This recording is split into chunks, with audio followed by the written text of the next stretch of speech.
Hello, welcome to Caring Connections. I'm Sally Gibney. I am so excited about our show today. Our show is the Dorset Quarry. For over a century, really, people have been enjoying the quarry and swimming there, and they have so many tremendous memories of the quarry. And I happen to be one of those people, because almost every morning I swim at the quarry, and I just love it. It means so much to me. So I want you to just learn about it and enjoy it. Our guests are Dick McDonough, who is the owner of the quarry. Hello, Dick. Good morning. Nice to see you. Very nice Thank to you be for here. coming. Very nice And to be here. Suzanne Washburn, how are you? I'm good, thank you. Suzanne is a journalist and a Dorset resident. Yes. Nice to have you here. Thank you.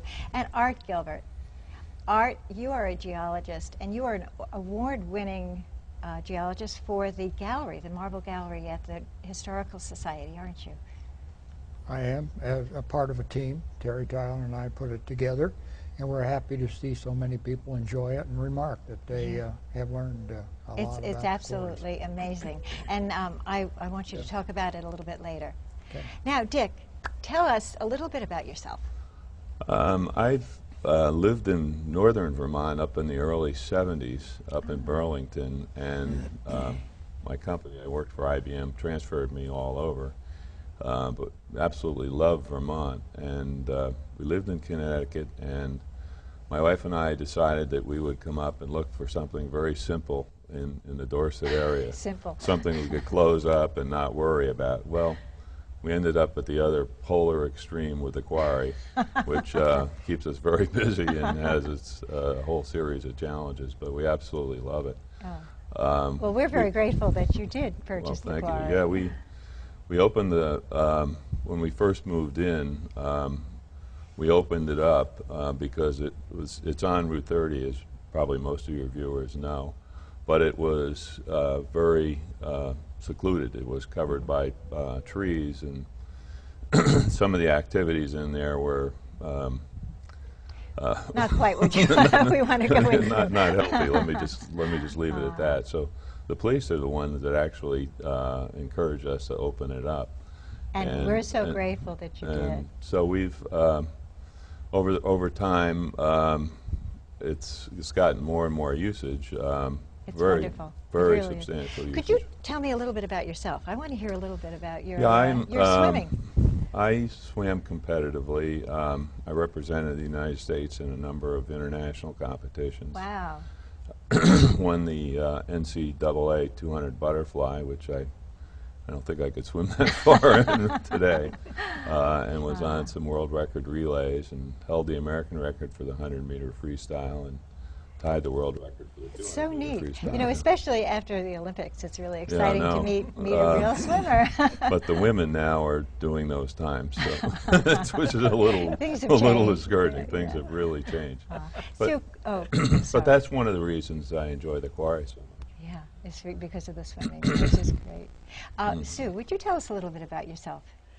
Well, we're New Yorkers, born and bred, but I first skied in Vermont after college, and then later came back with my husband for a weekend when he got on to the idea of renting. And so we rented beginning in '70 for a bunch of years, always looking to buy, and bought a house in '77 and got catapulted into living in Vermont in '83. So although we were up and back to the city all the time, we've been anchored since the late '90s, and you know, we've known the quarry all along and loved it. Yeah, and I want to hear a little bit more later about how your family has enjoyed the quarry. Art, tell us a little bit about yourself.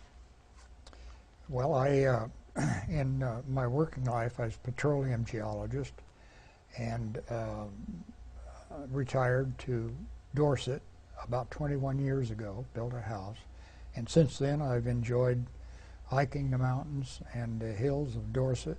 And you lead people on many hikes. Many. And contributing to the operations of the Dorset Historical Society. And formerly I enjoyed swimming, starting about 75 years ago. I would go to the quarry when it was secluded. Really? You know, and change into your trunks back in the trees and jump in. Is And that right? I recall at about 8 or 9 years of age, swimming across and meeting a long black snake. Went right by me going the other way. So that, I suppose there are fewer snakes around now. I haven't met any. We still enjoy going Thank by. goodness. Oh, that's so neat. Now, Dick, we want to hear a little history of the quarry. Well, back in the 1784, they discovered a marble ledge, which I believe is right next to the quarry, and they began to remove some of that marble and sell it commercially for hearthstones and headstones. Our home is actually built of marble, so and it was built in 1773. So there was, prior to the commercial use, they obviously had discovered it. They began to have an enterprise back in 1785, I believe, and the quarry it went through cycles. It was opened sometimes and then closed. The greatest period was around the turn of the century, around the turn of the 20th century, when they received a major contract to build the New York Public Library. Wow. But if you look at it, their buildings back in 1836, probably one of their first large buildings was built out in Erie, Pennsylvania, a bank, which is absolutely beautiful. And you have to ask yourself when you see the blocks, many of which weigh 6, 8, 10, 12 tons. Wow. How they transported them, because they transported them either over to Troy or up to Granville, and then down the Hudson River. And how did they do this? They did it on wagons, basically, sometimes with oxen, but mostly with horses. And the most amazing thing to me is that if you go and look at the quarry, you'll see all these blocks scattered about. Some of them are what they call overburden, which is the rock they had to remove in order to get to the veins of good marble. And some of them are still the blocks that were ready to go to market when they closed the quarry down. How did they raise them, though? I mean, what? Well, they had stakes on the sides of the quarries, and they had these huge derricks. I think we'll have a picture that shows the derricks, and there were 6 or 8 of them, and they moved them around over time. But they were essentially these larger than telephone poles with huge cables on them, and it was all done by hand, basically. It wasn't mechanized. It kind of blows your mind, doesn't it? It does. When you think about it. When you see the size of these Hard work, long. When you go into the woods and you see some of the overburden that they've removed over time, that's what really blows your mind, because you can see them moving it a little bit with a derrick, but move it a couple hundred yards into the woods, and weighs 8 or 10 tons. I couldn't figure out how they did it, and then I finally found in research they had a little railroad car with a smaller derrick on it, and again they did it by hand, but and some of it's piled up 30 feet high, so it's really amazing in terms of what they did. They used in the bottom of the quarry there's a sled, which is a cement sled about 6 feet long and about 4 feet wide with 2 handles. And so they put, I think, the smaller pieces on that, and they used the horses to draw that around the property as well. Quarrying was really the main job for everyone, wasn't it? Was that the main? At its height, I think they had as many as 250 workers at the quarry, and over time it became mechanized, which caused a lot of labor strife. Instead of doing everything by hand, which is what they'd been doing, they had channel machines that were driven by steam, and that caused a lot of the workers to lose their jobs, and caused, as I say, quite a bit of unrest in the community. Now, talk a little bit about the train. Yeah, they had a train. Mark can probably talk to it, but it was called the MDG, and it was Manchester, Dorset, Granville. It was also called the mud, dirt, and gravel because it was used to transport those types of materials. It ran pretty much on the slope all the way from Dorset down to Manchester, where they had the refinery for the finishing the marble. And there were I have some old maps of the property. There were spurs all over the property, um, so that they could move it around in different places. I think the tracks were removed. I've been told during World War II for the metal, but I've also heard during the Depression. I'm not sure which is the case, but you can still see the railroad bed, and you can still see the loading dock where they loaded the marble. There was an occasion where the railroad car got away. It was being loaded, and there was a worker in the way, and the fellow that was loaded had to make a decision whether to risk injuring the worker or let it go. It was fully loaded, and they had a passenger car down in Manchester, Oh my gosh. and it was full of school children at the Oh. time. And so they had a runaway flatbed. A runaway with, train. Yeah, with Oh. yeah, and Manchester's about 5 miles away. Yeah. They called ahead and said this is out of control. They managed to get the school children to vacate the car, and it came down and slammed through the car and just took it off of its base. And after that, the operation was so marginal that they couldn't afford to restore it. So that was the end of the passenger car. Tell us how did it come that the quarry was no longer used? Well, I think there were a series of factors. One, they hit a spring, and that meant they had to begin pumping in order to keep quarrying, which again was an additional cost. Marble, this was in the early 1900s, and the quality of the marble varied. It wasn't consistently the highest quality. It was very good, but it wasn't the highest quality. So I think that was really a second factor. And then third, the economy.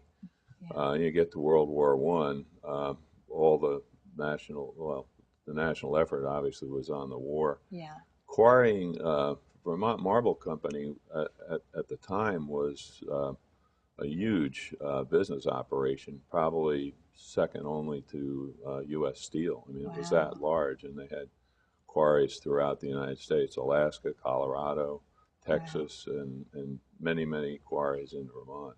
Art, could you share with us where some of this quarry went? I mean, what some of this marble went? Well, I'm sure Dick is going to have a number of pictures showing buildings that were during the built. show.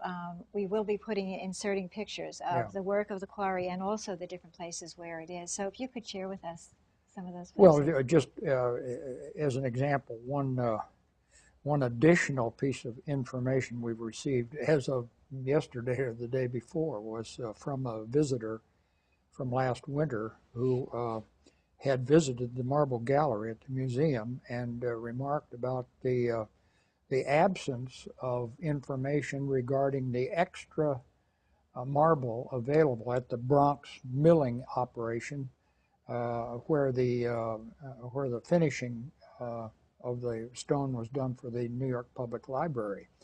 Well, that additional stone was taken to Long Island in Southampton, where a church was built, completed in 1907, and this gentleman had sent to our curator an email photograph of just last week of the beautiful church, still in great condition.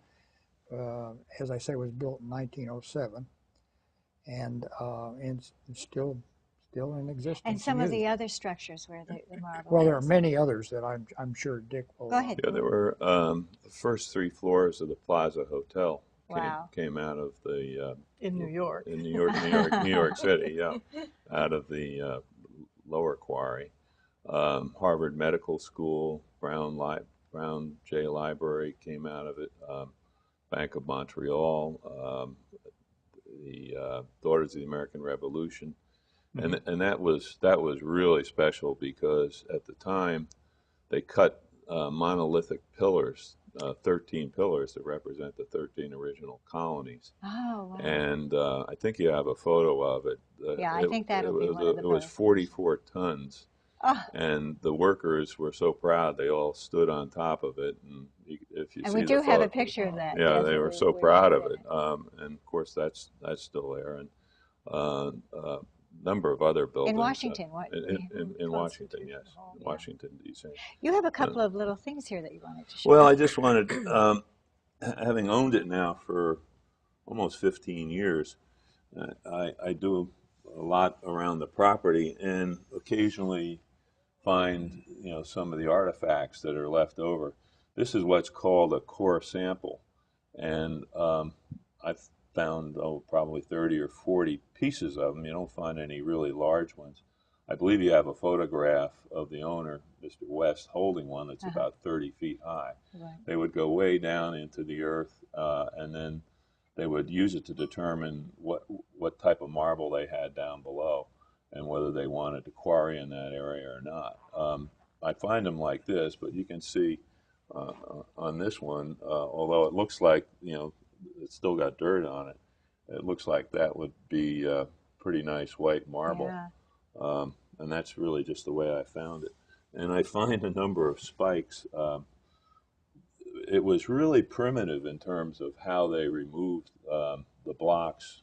Depends on the time frame, obviously, until they got the channeling machine. They basically used spikes. They would drill holes by hand, and then they would put the spikes in, hammer them in, and they would break a block off. Sometimes if the block was too big, they'd have to get a whole crew to stand on a large board and bounce up and down until they could break it apart. It's amazing. It is absolutely amazing. And the whole quarry is just such a fabulous. I get asked three questions all the time. People say, well, how deep is it? How deep is it? And that's a tough one to answer because I think I've read that it went down to 70 feet. I think that's probably not quite that deep. But when they closed it, they threw in quite a bit of marble. It's probably in the 40, 45 range. But it's different all around, isn't it? It is. Yeah, absolutely. It varies, but that was kind of the deepest spot. And then they asked why did they close it, which we discussed earlier. And then the third thing is people always ask about almost every block has these drill holes on it, and they want to understand what they were, and we talked a little bit about that. That was a channeling machine that they used. Right. Now, Sue, could you share with us a little bit about your family experience with the quarry and how much you've enjoyed it? Well, as I said, 1970 was when we started swimming in the quarry, and our boys were 5 and 7 then, and I can remember their huge delight in their life jackets, being able to go across the quarry. And of course, later they did it without the jackets, and eventually they swam the full length like the adults did. And so it's a very special experience, And you were talking about your daughter as well. Well, my daughter, yeah, of course, she came later, and so she's known the quarry all her life. And she comes now from Boston with her black lab, and she throws a ball in, and he tears off and brings it back over and over again. So that's, a lot of fun and for people watching too. So that's more of the quarry It's such a experience. family joy, for families to be there and really enjoy it. All right, I'd love you to just talk a little bit about the marble gallery. It had the idea of a single gallery being devoted to the major industry of Dorset's past had occurred to me some years ago. And finally we got the opportunity after the 2006 complete renovation of Bly House, where the Dorset Historical Society has its museum right in the middle of Dorset. And we devoted one room to it. It took us about 3 or 4 years. Wow, it's absolutely amazing. And we're quite proud of it. It has 7 walls devoted to different aspects of the industry. carrying it through from the origin of marble itself as a metamorphic rock, clear through to the various walls demonstrating the various buildings that were composed of that stone. And it did win a state award for exhibit presentations in about Many hours 2007. had been put into that. And additionally, I could add a couple of little anecdotes to what Dick has been describing. The one that occurs to me is regarding the depth of the main quarry. In about I don't know, I would say 96 or 97, the Sheldon boy from South Dorset had a scuba diving school, and he would take his class down there in the winters to the quarry for diving in through the ice. Wow. And they went down to what he describes as 68, 70 feet and pulled up one of those giant pulleys that was the end of one of these cranes. That is undoubtedly one of the pulleys shown in that 1911 or 1907 photograph of the quarry.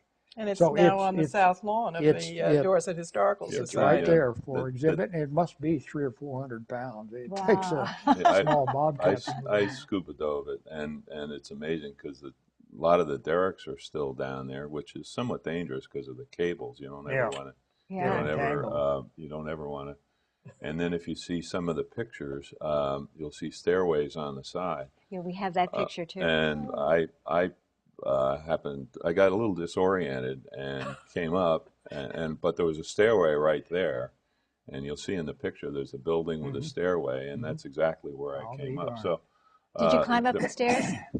There are also trees down there. I mean, there's pipes.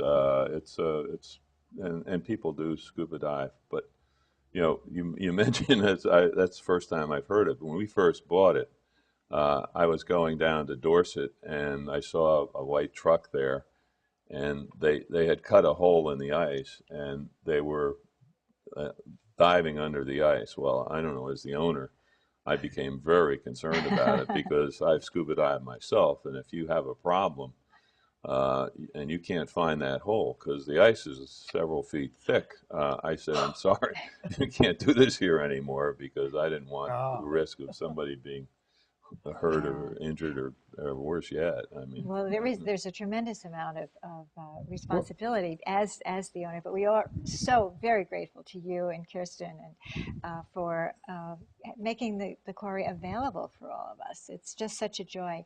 Now, I'm seeing that we only have a couple of minutes. Could anyone have one last thought? Well, one additional anecdote. Dick mentioned taking by ox cart the marble in their very earliest days over towards Granville.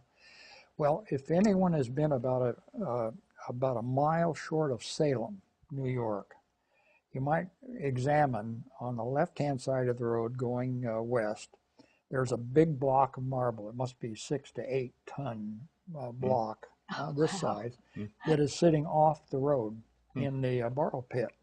And I've been by it many times. I've photographed it, and I've wondered what happened. And I would presume that a block got loose in one of those ox carts, fell off, and they said, boy, there's no way we'll ever get that back on. We'll just go on and leave it there. So it's been there 120 years. Isn't that something? So. That's really, there are just so many stories. So many tales, it's just been such a joy. We, again, want to thank you so much for making the quarry available for all of us because it is such a total joy. And we are going to have pictures going through the show of some of the things that we've spoken about. Is there any last little... No, I enjoy the beauty of it and really appreciate the fact that it's special for the families. I started to say what's happened is it's now on the internet, and that's drawn people from many, many states. If you drive by, you'll see at least 5 or 6 different states represented in the license plates. But the good side of that is those people all stay at a B&B or local hotel. I've spoken to a number of them. They go shopping in Manchester. So I think from a standpoint of the local economy, It's wonderful. it's been a And you drawing know, card. Yeah. when I spoke with people at the Quarry, because I speak to everybody, they were telling so many families, and so many of these people were people who have swam in the Quarry in the Right, past right. and have come back to share it with their families and everyone else. So we love it. So do you have anything further you'd like Well, to I say? had a niece from Spokane who came last year and wanted to show her 12-year-old what she had experienced. So they were there every day. Yeah, which That's is definitely. and Art, what about your grandson Casey? I mean, he absolutely loves the Quarry. Well, you know that because you've I bring him swum there. with him over there, yeah, taking him I'll along. just tell you how widespread that is. Before I retired, like a matter of a month or two, I was in Belgium. I'm a lawyer by background, and I was meeting with a Belgian lawyer. And he said, "What are you going to do after you retire?" I said, "Well, I have this place up in Dorset." And he said, "Oh, really? Dorset, Vermont?" And I said, "Yes." And I said, "We bought this property that has a quarry on it."